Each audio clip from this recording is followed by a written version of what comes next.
Hello, welcome to episode 48 of the Wasting Time podcast. I'm Chris. I'm here with Nick. How you doing, Nick? Hello, Chris. That sounded very jovial intro. You're in good spirits. Yeah, At the moment. I think so. The insane hot weather we've been having in London is over, so I'm happy about that. For now, yeah. Yeah, I've got like a midweek day off tomorrow, so this is like a mini Friday nice. for me as well. So Happy it's days. probably a combination of those things. Before we get into today's guests, is there any music news that you checked out? Any new songs you've been into? Anything like that? I'm afraid not. I did listen to that Seaway song you sent me just because I, just wanted to make sure I did at least a little bit of homework. Yeah. But apart from that, no. What do you think? Yeah, it's good. Yeah, it's quite a big track, Yeah, I love the hook on it.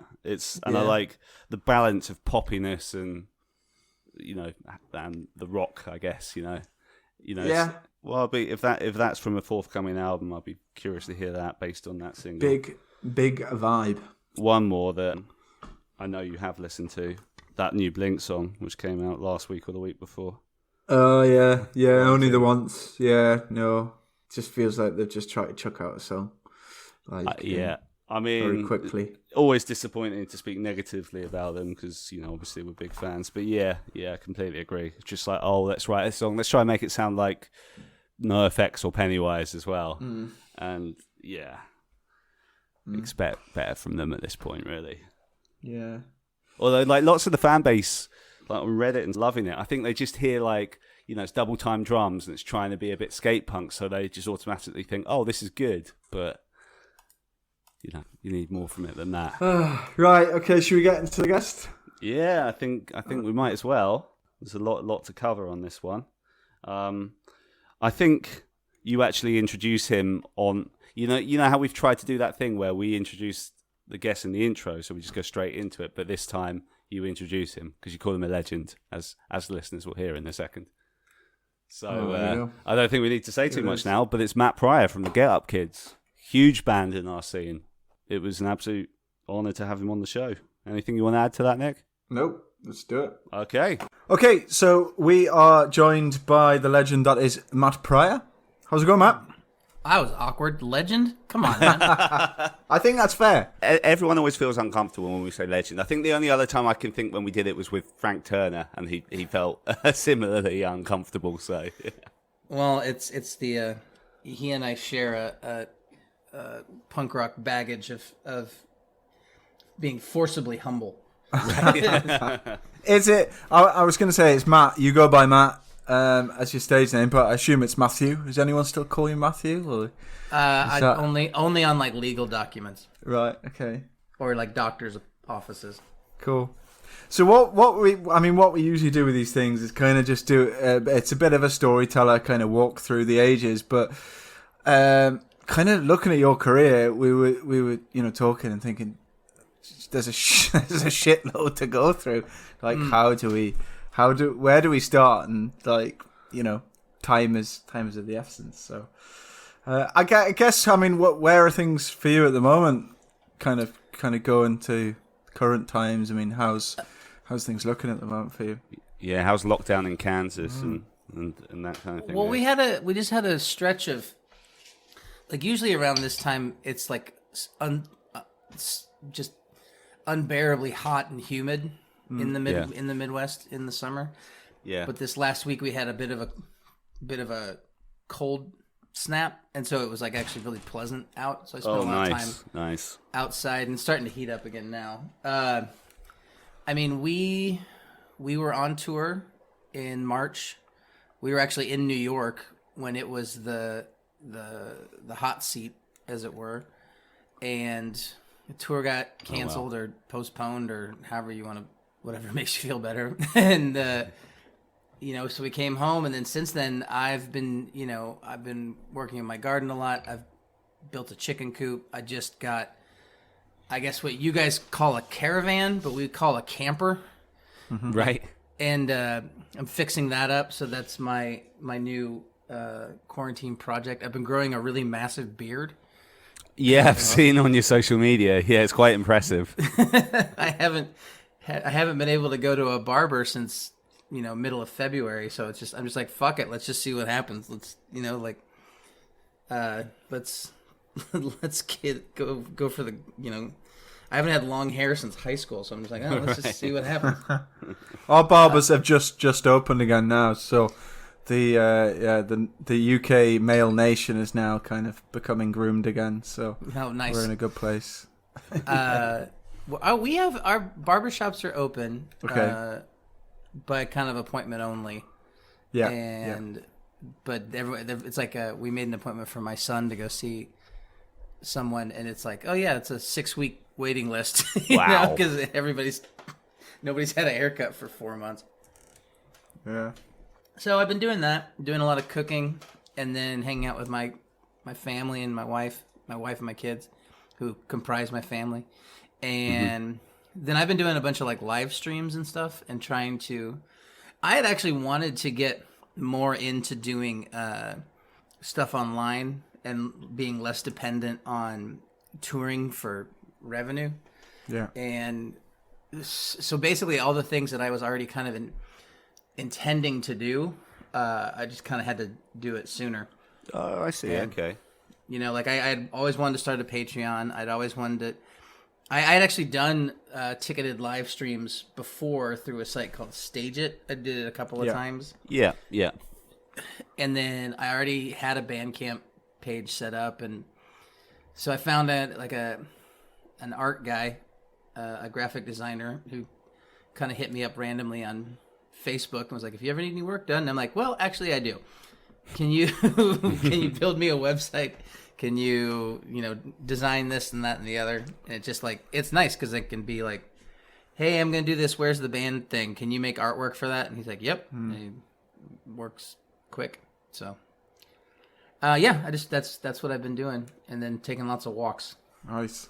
So I mean, is that kind of filling the void for you of touring at the moment? I mean, did you have quite a lot booked in over obviously it stopped abruptly in March, but were you quite heavily booked up for a while? We were out with Dashboard Confessional, and then we were going to go out for 5 weeks, which is really long. It's like twice as long as we're really comfortable being out. But It was a high exposure tour with our friends, and it was it paid really well. So we were like, all right, we're at the end of our record cycle. Let's do this big support tour, and then we'll take some time off. And then we were supposed to come to the UK and play a couple shows with Jimmy Eat World, but that was going to be more of like a weekender kind of trip. But then for the most part, we were winding down for this year pretty much exclusively, other than potentially like the band turns 25 this October. Wow. And so we were like, we should do something for that, and we still might. It just obviously will look very different then. Do you think the industry will change kind of longer term? Obviously, I guess everyone's waiting for the doors to open to live shows again, and to get people into venues, and I mean, we're seeing it over here. Gigs and shows and festivals and tours are being booked kind of well into next year. Do you think there'll be a kind of, I guess, an overall shift in terms of music and that kind of that I guess that weight between kind of the digital side and the live kind of music side, or do you think? I mean, yeah, I think it's an interesting. I mean, okay, so I don't know that live music is ever going to go back to quote unquote normal the way that we, I don't know what that means necessarily. You know what I mean? Yeah. But like, as it stands right now, like I don't feel comfortable.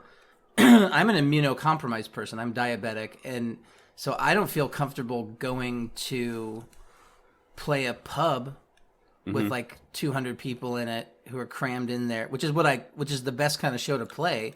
Of course. And then like having everybody like on top of each other and sweating and breathing on each other, and then people wanting to shake hands and take pictures and that kind of stuff. Like that sounds like really some health anxiety right there. Yeah, it feels absolutely. really unsafe. And I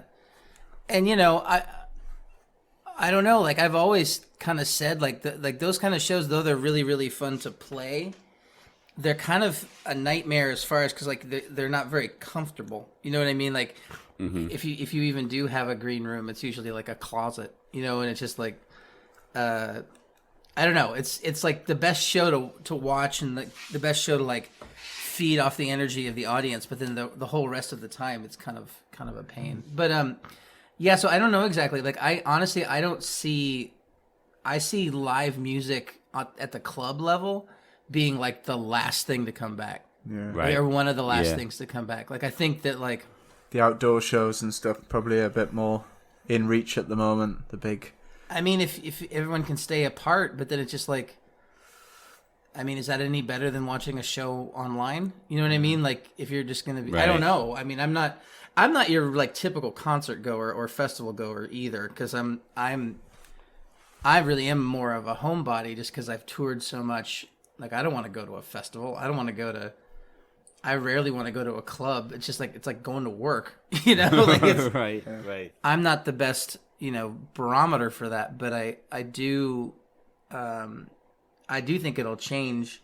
I think if people, and I think that my generation and older are worse at taking advantage of the tools on the internet just because we didn't grow up with it. But I think a lot of younger bands are more adept at it. Like, and so, I'm trying, it's way easier for me as a solo artist, like as an acoustic singer-songwriter, to be more nimble and to be able to like switch gears and like do things online. For Get Up Kids, it's like we need to have a space and we need to have like production and we need to have a way to rehearse and have it be safe and have multiple cameras and microphones and and that's totally doable. A lot of people have done it, but it's just much more of a production. And right now we're in the process of Rob, our bass player, lived in Massachusetts, and he and his wife decided to move back to Kansas with their kids, and so he's in the process of moving. And then we're like, all right, well then we're all here now, so let's buy a building or something and like turn it into like a rehearsal space where we can film things too, and and so we'll see what happens with that. But it's a much slower animal to move through this forest than it is for me, just like one guy with an acoustic guitar. You know what I mean? Yeah. So I guess let's maybe go back to a bit at the start, if that's all right with you. So obviously you're born and bred in Kansas, right? This is Nick talking now? Yeah, it is. Yeah, that's and Nick, yeah. You're the one in the north, right? Yeah. Okay, I can hear it in your accent. So born and bred in Kansas, right? Kind of what? Wait, can I tell you a story? One thing. Go on. Yeah, so please do. We were on tour in the UK, and I went to just like a Marks and Spencer, to like the clothing shop, to just buy some socks, and I ended up buying one of those caps that you see like old men in pubs wearing, and here it's like newsy caps or whatever. Yeah, like a flat cap. Yeah. And our bus driver said I looked like a Geordie. And so for the longest time, I had no idea what that meant. And now I'm just like, oh, okay, now I know what it means. You get Geordies up here with whippets and their flat caps and the greyhound tracks and what have you. So there you go. It's just it's an interesting. I think it's a funny word, Geordie. But okay, go ahead. Just kind of go back to the start, I guess, really, in terms of your upbringing and kind of your first introduction into music. Kind of at what point, kind of in your life, what was your upbringing like that kind of spurred you into music right at the start, really, I guess. Well, I grew up in Kansas City, Missouri, and Kansas City is a city that is both in Kansas and Missouri. So okay. It's like it's not two cities, it's one city, but with inside of two different states, which I don't know any other cities that do that. And so I grew up on the Missouri side, and I went to Catholic school for 12 years. And at some point in high school, not in high school, in like middle school, I got really into like hair metal, like Guns N' Roses, Motley Crue, that kind of stuff. And that's when I first got into music. And I, like when you first get into music, and I was just rabid about it. So I had like subscriptions to metal magazines and stuff, and I would like read up on everything. And to this day, like if there's ever like, I am a wealth of like late 80s, early 90s hair metal trivia of Okay. like that Brian Baker from Bad Religion and Minor Threat was once in a hair metal band called Junkyard. So Oh, really? I didn't know that. yeah, look it up. But so from like, you know, getting into metal, and that leads me to Metallica, and then Metallica, because they covered a Misfits song, led me to the Misfits, and then from the Misfits, it's kind of like, oh, what's this stuff? And then, you know, you start listening to like Bad Religion and other punk rock, the Descendants, other punk rock bands, and then like for me, the pinnacle was when I discovered Fugazi, and I was just like, my world exploded, and I was just like, oh, okay. And this whole time, I had started like playing drums and you know, learning how to play guitar, and I started playing in bands when I was 15. Played my first show when I was 15. Okay, so, what was your first band like? It was called Take a Joke, and it was just a bad teenage high punk school band. Yeah, we've been that. The singer, this guy Joel that I'm still friends with, he was like a hippie. Like everybody else in the band was like a punk, and he was a hippie, and he would like sing and play a flute. And we're like, come on, don't play a flute. It didn't work then. No, it petered out. So you picked up a guitar pretty early on, and then I guess that spurred out of that high school band. What point did the Get Up Kids start to kind of start to form? Jim and the Popes were in a band. So you know, the Popes have known each other their whole lives, and they've known Jim since kindergarten. Okay, and they were in a band in high school called Kingpin that was kind of a very Slint-ish, like very like mathy, quiet loud noise rock kind of band.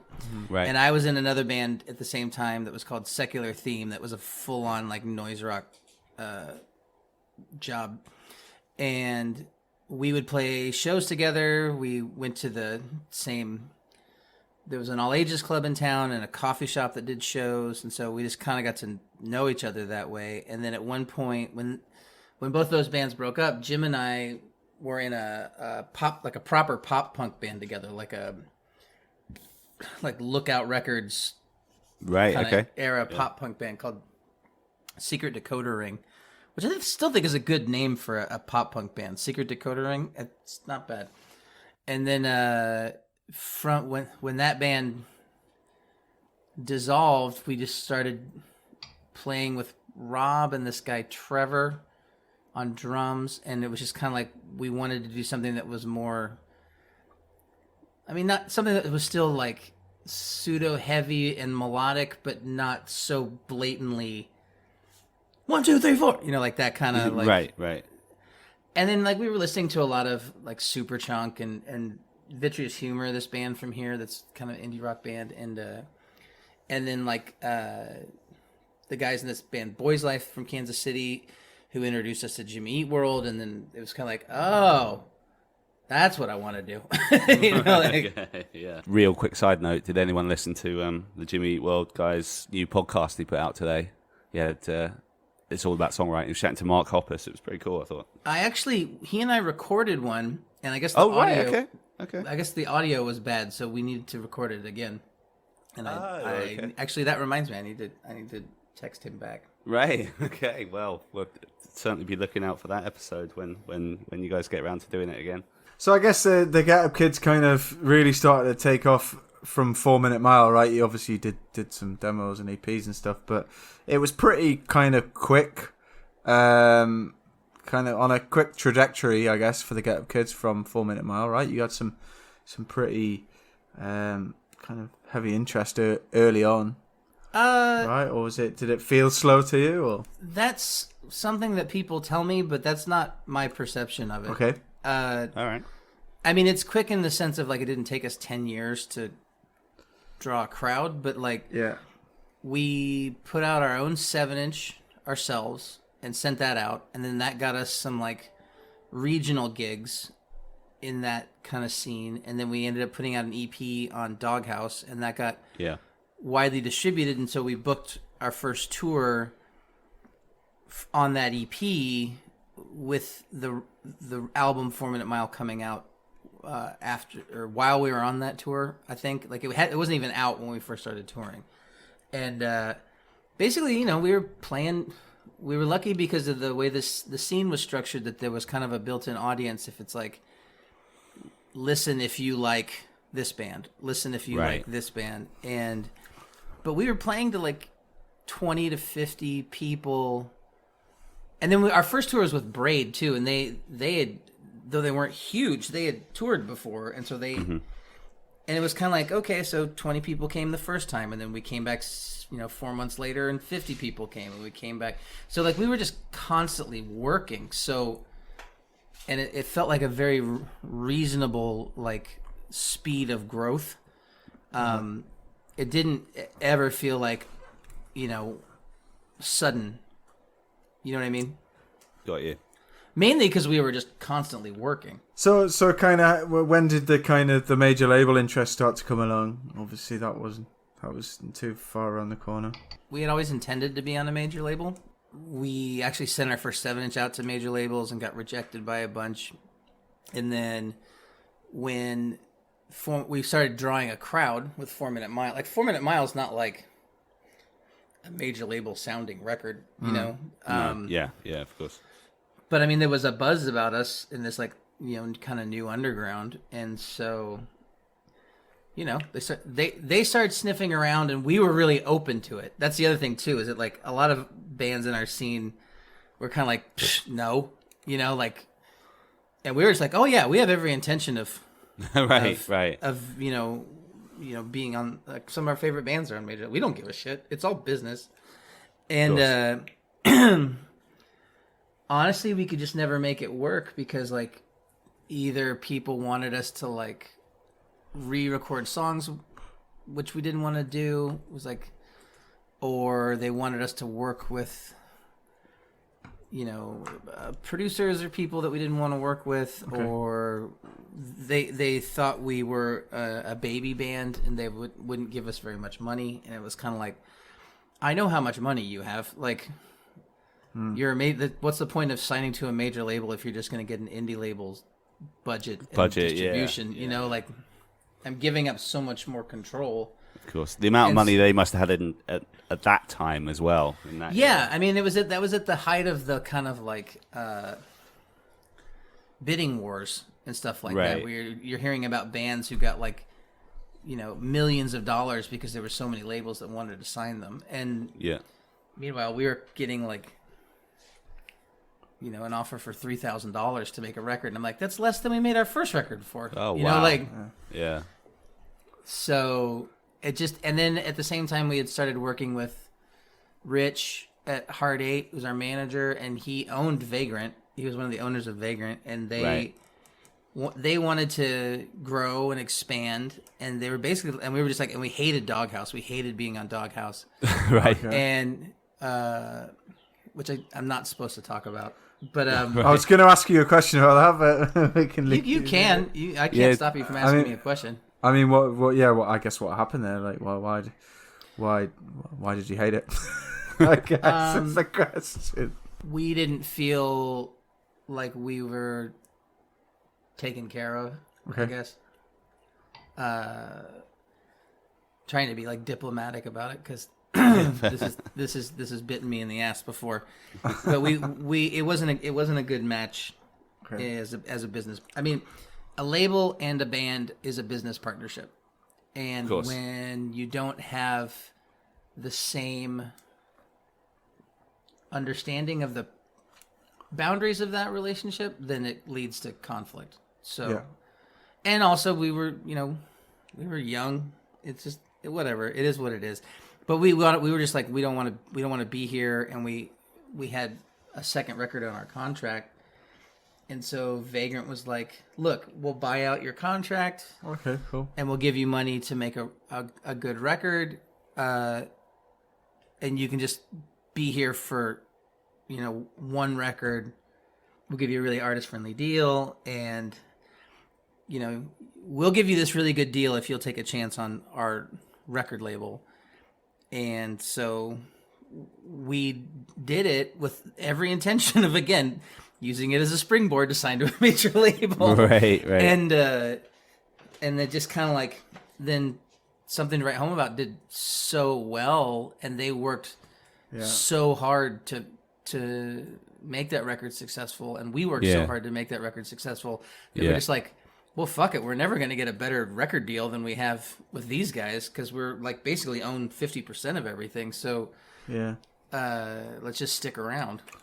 I guess the right ethos for you as a band, and I guess you've got, I guess a lot of bands on that roster have got very long-standing relationships with them for a reason, I guess, really. Yeah. I mean, I honestly, I have very few complaints about Vagrant. Okay. I can't say I have no. There's no business relationship you're going to be in where you have absolutely no complaint. Right. So I mean, I guess tours as well around that time were really starting to kind of build momentum, and you were doing bigger tours nationwide, starting to get into Europe around that time as well. Well, we went to Europe the first time in '98 on our right after 4 Minute Mile came out. We came over with Braid for 6 fucking weeks. It was so long. Did you do the UK on that run? Yes, we did. Yeah, I remember. I mean, I wasn't at that show, but like I remember you, like the buzz around you guys early on. You were. I have a lot of vivid memories from that tour in particular, but one of the most vivid ones is that we had to sneak into the UK because we didn't have work permits. Oh wow! And so basically, we got on the ferry in France, and our English van driver, he drove the gear off the boat, and then we just had to pretend we were tourists. And, here's my passport. And like, oh, I'm here on holiday. That's how you guys say it, right? And, just trying to be like dumb American dipshits. And we just, but, that's what you got to do sometimes. It was fine. Was that your first time in the UK? Like, had you been before personally? Yeah, that was my first time. Oh, wow. Okay. We played, we got to go not a ton in it. Like, we played London and Manchester, and we got up to Glasgow, and I don't remember where else, but most of that tour was in Germany because that's where like the scene was the strongest. Yeah, and they have money, right? Okay. So was there a moment like obviously things over? Well, you say it probably didn't feel like it to you, but over a short period of time, quite an aggressive kind of rise. Was there a moment for you guys where you were like, shit, this is a big deal now? Or was it just kind of too organic and progressive that you didn't really notice it? I mean, my perspective was that the growth was really at a rate that I was comfortable with. The times that I remember on our very first tour, because our plan was to just go on tour that summer and then go back to school. And I remember driving. I remember driving like in Rhode Island and just being like, I think we could probably do this. Yeah. Like at least like school will always be there. Like I don't know that we. What would you have been going to school for? Like it wasn't really me. I had already dropped out of college by that point. Oh, okay. I'm not meant for schooling. Right. I don't know what I would have done, but. Gone back to work at the library. Fair enough. But yeah, so I remember that like really, really early on. There was a moment like around maybe 2001, 2002 where I was noticing that our fan base was getting younger. And there was a younger contingent that was coming, and I didn't relate to them so much. You know what I mean? Like I was... Where did that come from then? I mean, did you cite that to anything? Or? I think just the popularity of the band, or I mean, bands like Blink and Newfound were just getting huge around that time, and they would often, reference Get Up Kids, and so I think you're probably drawing a lot of that fan base probably then, I guess. Yeah, I mean that's part of it, sure, but it's kind of like when I'm 22. 23 and like have started a family and am Yeah.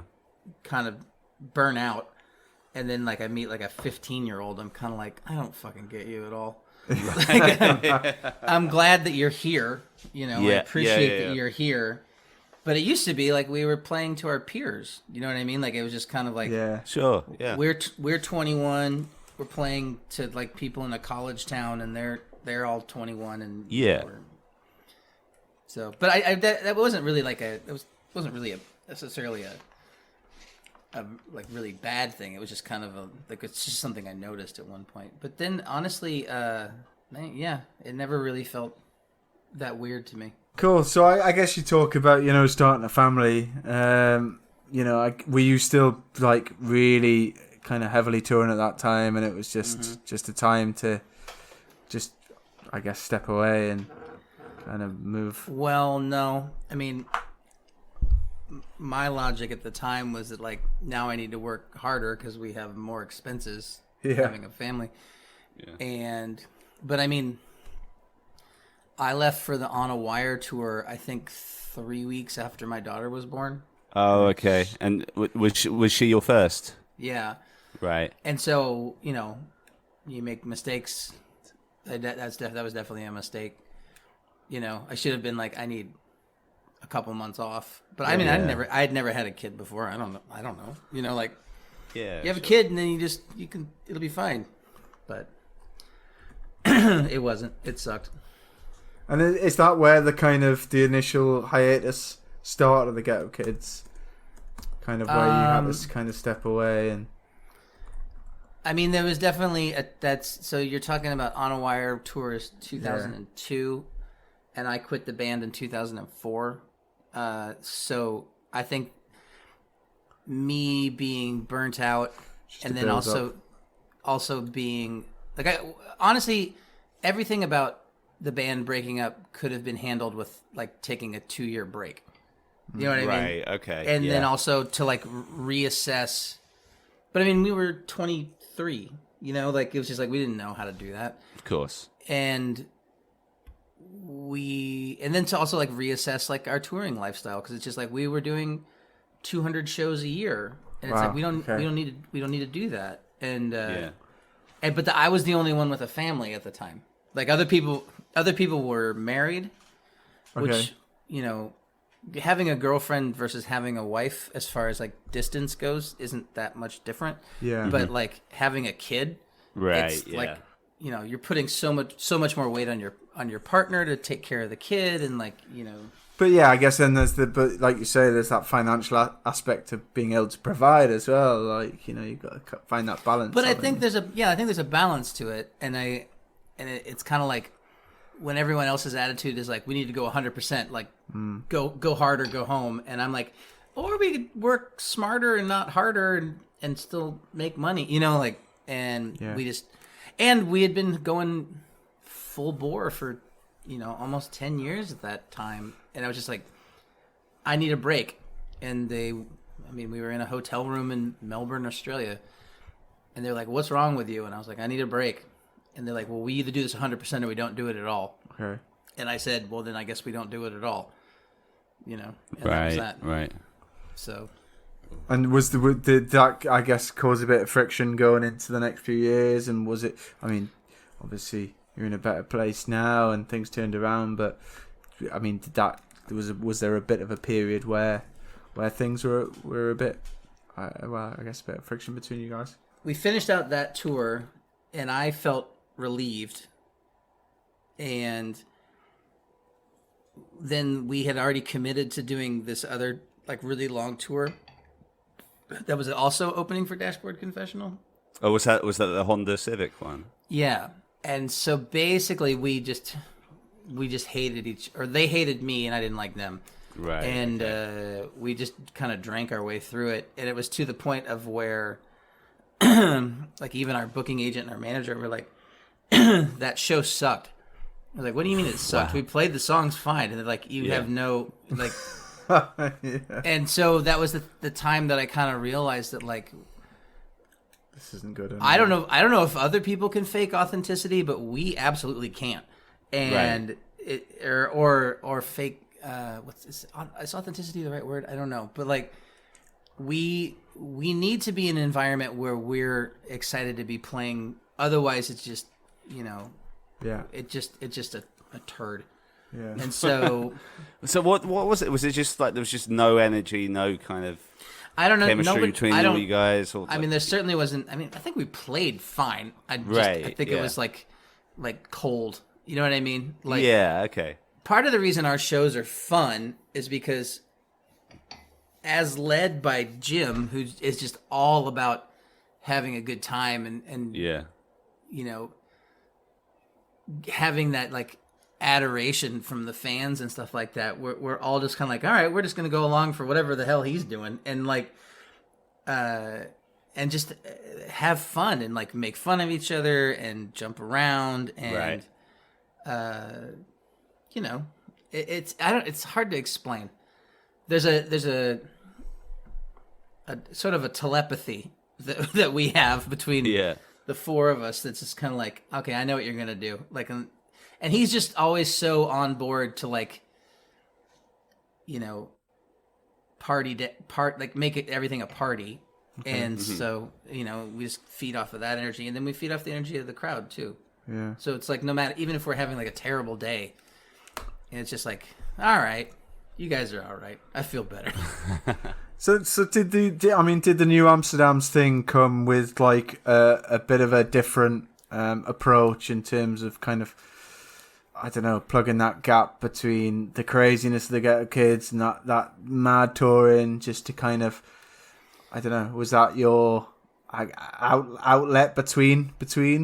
I mean, it's a combination of a couple of different things. One is that I was just really bored in that when we weren't on tour, I would go live with my then girlfriend, now wife, in Boston, where she was going to school, right? and she would have classes all day, so I was just by myself like all the time, and I had also started getting really into like singer-songwriters like Steve Earle and Townes Van Zandt and stuff like that. Oh, nice. And I was really kind of becoming disillusioned with the sort of like the way the quote-unquote scene in the punk music industry was going, because it was kind of the rise of the kind of like Warped Tour, MTV sort of era, in like the late 90s, early 2000s. And I was just kind of like, you know what? I think I would rather just be kind of quiet. And then I also had this thing of like, I need to do something by myself. Like I need to like prove to myself that I can make a record without, that I can, create it from whole cloth. And so that's, I had never had any intention of it being like a real band. It was just kind of like a fun studio project. But it's interesting because like, I didn't know that, like, because the next Get Up Kids record kind of is in a similar vein. It's very acoustic driven. And, of course, yeah. And I didn't know that's what we were going to do because we hadn't started writing that record yet. Yeah. And then you get these things where it's just like songs like Overdue, I had written that fully intentioning for that to be a New Amsterdam song. Oh, okay. Right, just okay. But it was just like, wow, this is actually a really good song, and more people will hear it if I make, like, I've had that conversation before of just like, right, okay, yeah. When people ask me like, how do you decide what song to go where, and it's, it's very rarely, but there are some times I'm just like, I think this is really strong, and I'd like more, like, it'll reach a bigger audience if it's on a Get Up Kids record than if it's on a solo record. You know what I mean? Yeah, of course. When On a Wire came out, obviously there was kind of like, there was a bit of a mixed reception from the fan base. Well, that's how I remember it anyway. I mean, is that something you noticed at the time? Oh, yeah. How did you... Yeah, right, okay. I would say it split the fan base down the middle. Right, yeah. And then it got terrible reviews except for Rolling Stone, who loved it. Right, okay. And so I'll take that. You know what I mean? Like, yeah. Fuck alternative press. Like, I just, like... I was just going to say, yeah. Particularly if you were getting disillusioned with the whole Warped Tour thing and stuff. Yeah. That's kind of the publication you'd rather have praise from. It was the first time that we had tried something and it didn't work out 100%. I wouldn't say that I wouldn't say that it failed, but it's just like it. From when we started the band, it was all kind of like, up, but it was like, again, like I say, at at a pace I was comfortable with. And this is when we were like at our biggest point. Is like, this is the album after our biggest record, and we're kind of like going, come on this journey with us, like we're gonna try something different, right. Because and it's just like, make more something at home about, and I'm like, no, we already did that. I feel like I've been through all the eras, and I still love that record, to be honest with you. And if even now listening back, On a Wire is some of the tracks on there is just, I guess, probably fit more for me now than they did back then. Yeah. Well, I was probably older than you, and now that you're older, you understand. How old were you at that point then?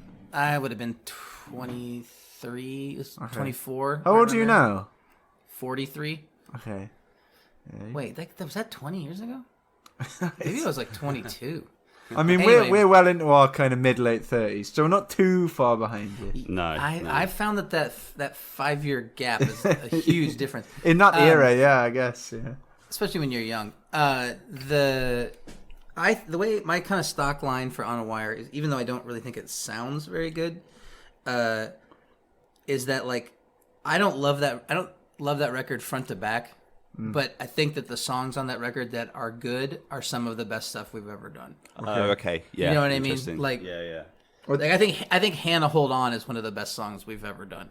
Okay. And like it's a testament too that people yell out Campfire Kansas every fucking where we go, including at my solo shows, and I don't sing that song. I'll remember that for next time. I mean, I should just learn it. Yeah, it's a great song.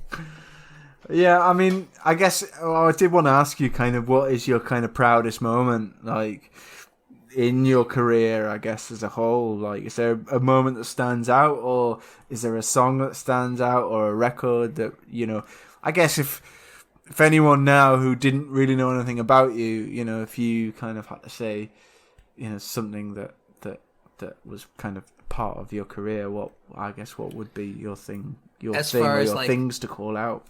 As far as like albums or songs? Anything, yeah, I guess really. Like albums, songs, tours, I mean, what would you shout about, like, in your eulogy, I guess?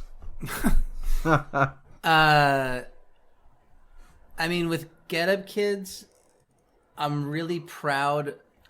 I mean, I'm not unhappy with any of it, and I don't dislike Something to Write Home About, but I'm fucking sick of it because we play those songs all the time. Yeah.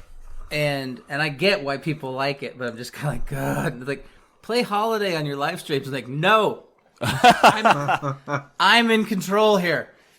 And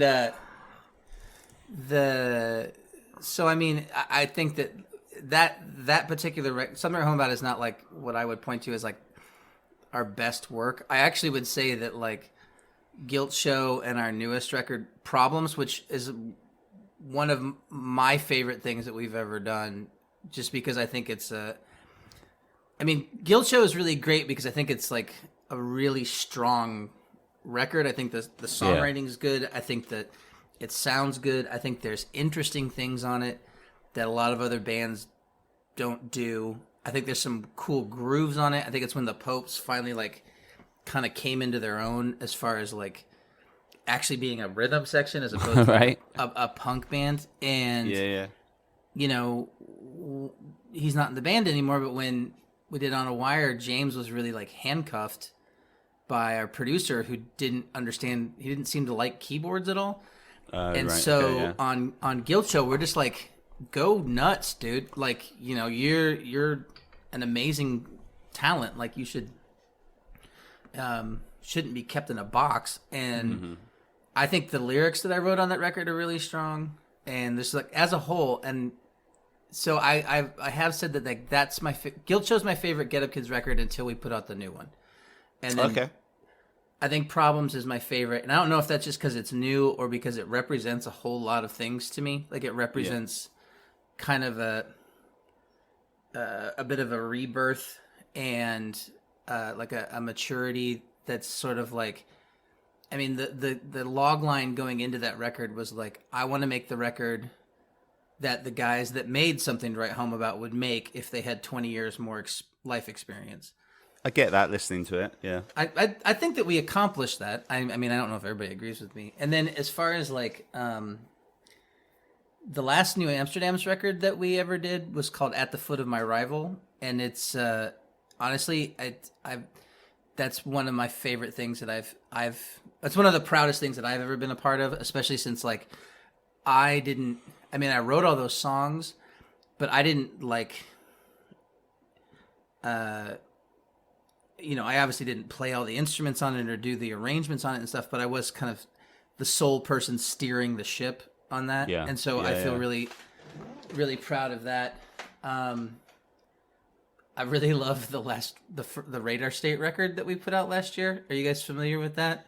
Yeah, I'd forgotten about that, to be honest. I mean, I really liked it when it came out, and then like just before we were going on with you, I just suddenly remembered. I was like, oh yeah, Radar State. That's a fun thing. We just got together, the four of us, the other day to like let's make another. What are we gonna do with this thing? Because like we're not going anywhere, you know. Mm-hmm. I'm trying to think of what else is like. I don't know. It's a handful of records. I guess a solo record is this record Mayday that I it's my second solo record. Right. It's about me wanting to. The whole record's about me wanting to quit being a musician, and I put it out myself independently. I did a Kickstarter to do it, and so that is in its truest sense like all me. Yeah, I love "Don't Let the Bastards Get You Down," and I played that track today, and it's on our social media. So you should go and you should go and listen to it and leave a comment. I love that track. Yeah. That's one of my favorites. It's something my mom used to say to me when I was a kid. It's especially poignant right now. Yeah, I think so, definitely. I mean, as far as like, and if you're going to talk about like any other like milestones in my career, like going to Europe for the first, a lot of it's like the first time thing. Right. Going to Europe for the first time. We were the first people that we knew that got to Japan. Okay. You know what I mean? Like we were the first band that we knew that got to Australia. The biggest show. So, on a Wire tour, we sold out Roseland in New York City, which is like 3,200 people, and our booking agent was like, "I don't know of any other band that could do this that isn't on the radio." Right. And I was like, Right. "Okay, that's cool." Yeah. And then a couple of years ago, so I live in Lawrence, Kansas, and there's this place called the Granada Theater where we did a live record. And it's on Massachusetts Street. And so they were doing this festival they were calling Live on Mass, where they were setting up a big stage on the street and having a free show. And they were like, okay, we're going to do this. You guys are going to be the headliners. And it's going to be a free show. And we're like, okay, we're going to do it. And then we're like, oh, God, I hope 500 people show. You know, like I hope 1,000 people show up. Right. It's like outdoor. Yeah. And like 6,500 people showed up. And it was like all of town. And all of my friends that are just like townies that don't know my music at all. They don't. I don't like walk around wearing Get Up Kid shirts or anything. You know, like I'm very much you know. And they're just like, oh, that's what you do. I was like, yeah. So there's pictures of that show on social media. It's a huge crowd. It looks like a festival. But like you say, I mean, you were really kind of breaking down some barriers there, and I mean, we've had guests on this show, and you know, like we've asked you, we've asked them where their influence came from, early on, and the Get Up Kids have come in that conversation quite a few times. So we had Kevin Truckermiller from Quiet Drive last week, kind of citing you guys as the kind of pioneers of like that genre early on. I mean, how does that? Like, do you get that? And I guess how does that must be pretty cool, right? It's a great compliment. I'm honored. You know, I can't like think about it too much because that would fries your brain. Yeah, you know, like it comes up from time to time. But I mean, we've just I don't know. We've just always done what we wanted to do. Yeah. You know what I mean? And I don't know. I don't know if that. It's very. Yes, it's a huge Humbling. honor that people. It's yeah, it is humbling. So much so that I don't know how to describe it. No, that's cool, man. So, what did want to ask you is kind of how you, obviously, you've done so much work with Get Up Kids, through your solo material, through your Amsterdams, and other projects. I mean, how do you approach writing in exactly the same way every time? I mean, is it you have a subject matter to go in with, or do you start with? I mean, what's your process when it comes to the creative writing process? Usually I just sit down with a guitar or at the piano and kind of dick around. I mean, what spurs that on though? I mean, is it just free time, or do you go into it with like a subject kind of in mind, or currently I'm not in a hurry to do anything. You know what I mean? Like I'm not. So sometimes it'll be more of like a deadline kind of thing, Right. And sometimes that deadline is like, okay, next year I'm gonna have. This is funny to talk about now that we can't tour, but like next year I'm gonna have like 8 months off with no Get Up Kids stuff. Okay, so I should make sure I get a solo record out at the beginning of that time so I can go on tour and make money. So come on, Pryor, sit down and write a solo record. It's just and there's no deadline right now because we're just, who knows what's going to happen. So I haven't been writing a whole lot. I actually wrote a couple of songs to submit to like Radar State, and those. So there's a couple different ways that I would do this. One is just like if I'm, at the end of the day, just like sitting on the porch, having a pint, just playing guitar and like coming up with stuff, and like if a phrase or a melody catches my ear, then I'll record it on my phone, even if it's just like like just gibberish. Yeah. And then when it comes time to like write stuff, I'll go back to that voice memo list and like listen to stuff and so with Radar State, I treat it like a songwriting exercise where I do like a first idea, best idea of just like, okay, I'm gonna write a song really fast. Like all those Radar State songs I wrote like in 20 minutes each. Right. Like it's just like just quick. And with Get Up Kids, what I found worked really well with Problems is that like we would kind of write songs instrumentally. Like if someone had a riff, or if Ryan had a beat, or whatever, and we would kind of like build a song from there, and I would kind of like sing like word salad gibberish like over the parts and kind of like form a loose melody in my head, and then I could kind of like, even if I didn't know words, and then I could kind of be like, I think we should do that 3 times instead of 2, because I think vocally it'll make more sense, and they at least pretend to trust me enough that I know what I'm talking about. Whereas, like, I trust them enough to be like, they're like, well, this would actually be a lot cooler if it was like, 4.5 bars instead of 5. And I'm like, sure. I'm just like, yeah. Like you're the drummer. Like, I don't know. And so then we would do like a room demo of just this like instrumental song with my gibberish lyrics over it. And I would take it home and I would listen to it and like sit on my porch and like write lyrics to it, and then build the song like that, which is Right.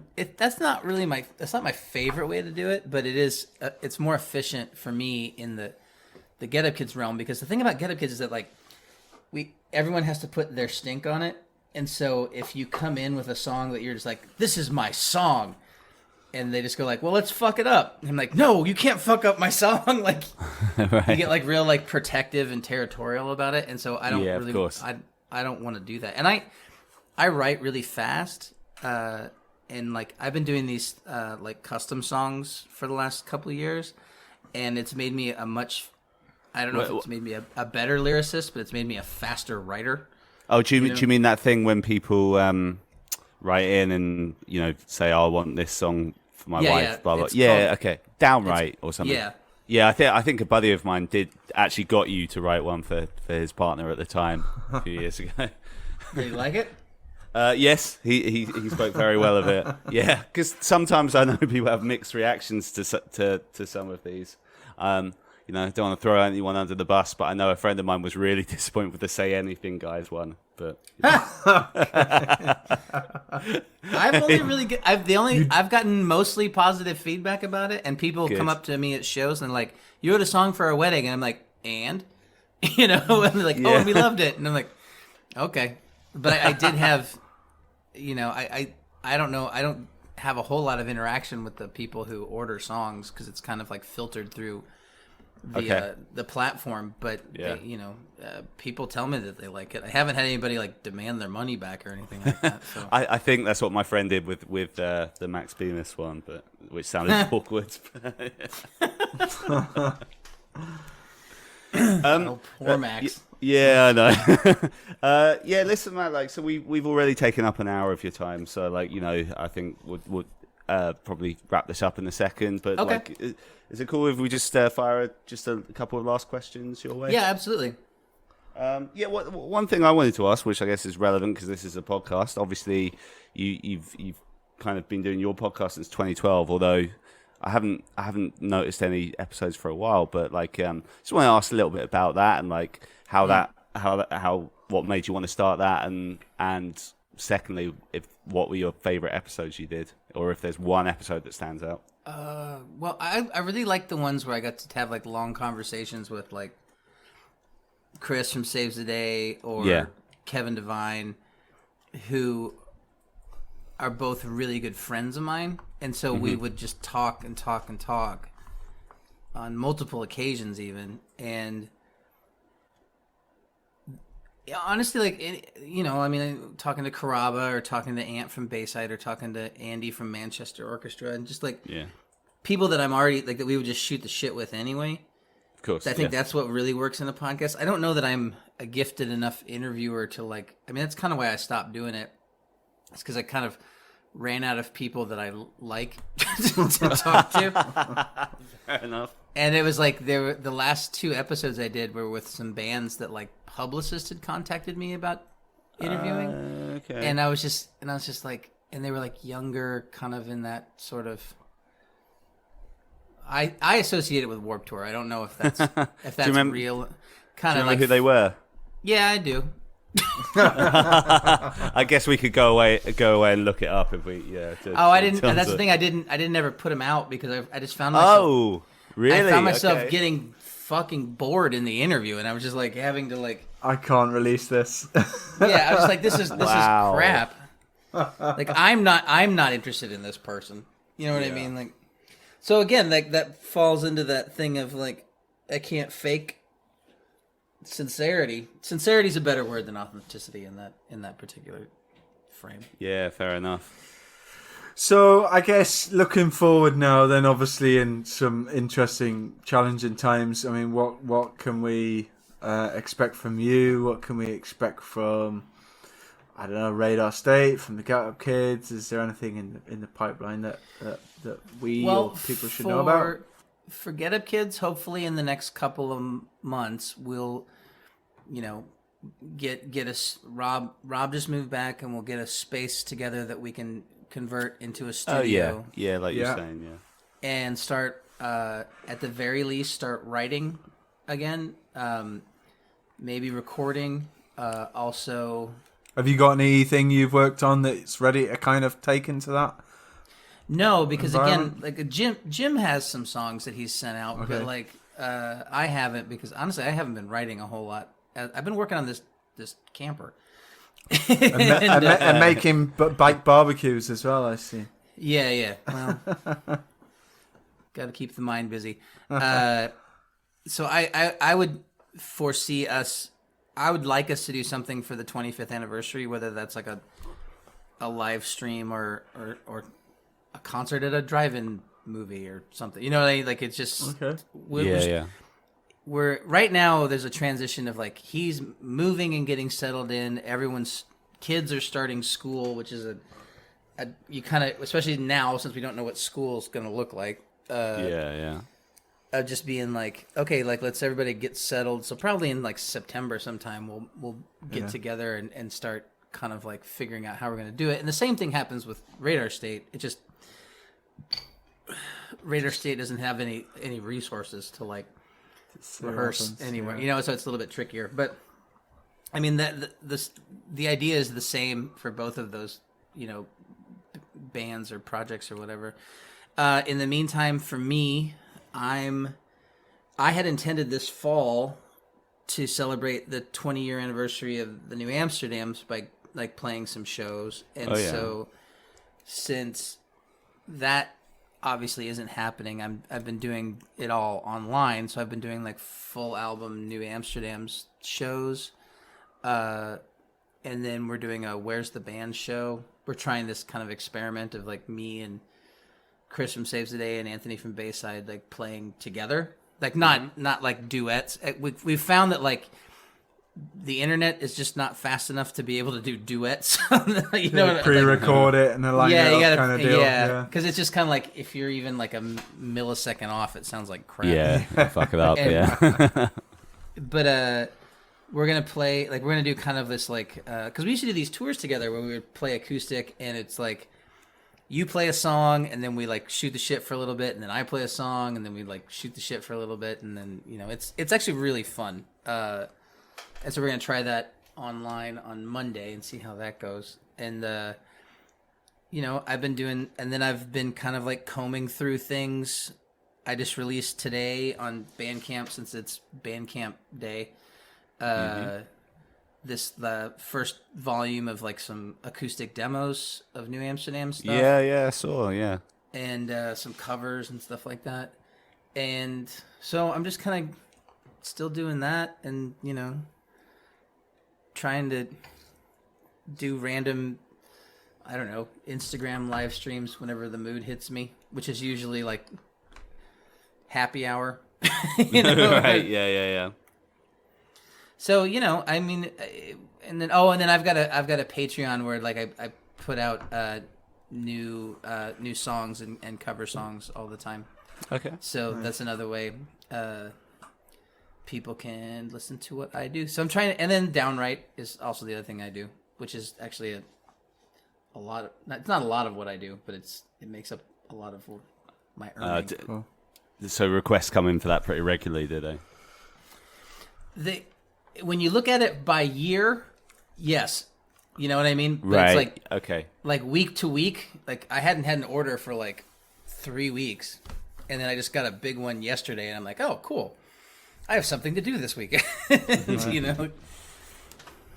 Your kids are pretty supportive of your music. Where do you see them going in their own kind of their own lives? Are they got a certain passion, or are they bang into their music, or what's their deal? My daughter's 18 and she's in a punk band here in town called LK Ultra.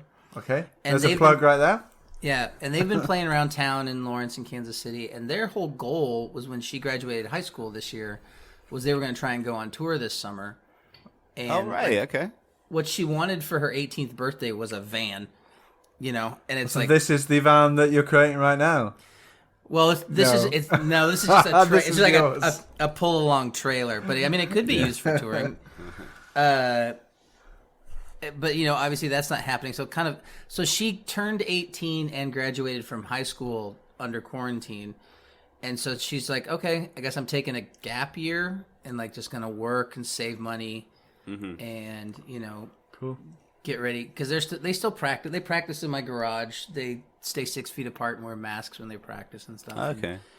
And, my oldest son, Elliot, actually, I've posted a couple of his songs. He is he's like a big gamer, and he got really into like composing scores for video games. He plays piano and also does a lot of like 8-bit chiptune sounding kind of stuff. And so like kind of like, do you guys know what that is?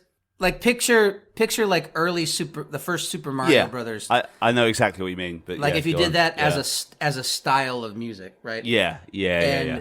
So I actually got him to do versions like that of 2 New Amsterdam songs. Oh, nice. And it's pretty cool. So he's really he writes music in a way that makes no sense to me. It's really cool music, but I'm just like, I don't have any idea what you're.